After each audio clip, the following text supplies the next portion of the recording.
how do you capture theme visually? How do I capture theme? There's no one way. I think there's, like I said, I think it's part of that creating rules. So sometimes, um, sometimes I'll want to use a wider lens and be a little closer to the actors, because if I put a wider lens on, I can get a little closer to the actors, but still maintain sort of a, medium framing or whatever we're looking at.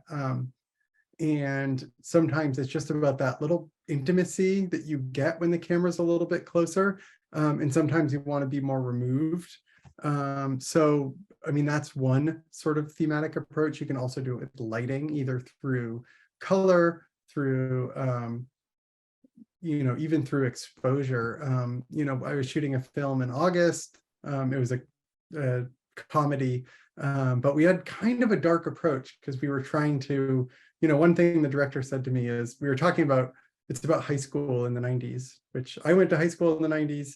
He went to high school in the 90s, and we were talking about that. And he, neither one of us had a really like high opinion of high school and that time in our lives. And to us, it felt a little bit like prison in this weird way. And that's, maybe not the fairest assessment given all things, but that is a word that sort of came up. And I remember thinking, maybe we should approach it a little differently rather than sort of the bright look we'll get in a John Hughes film.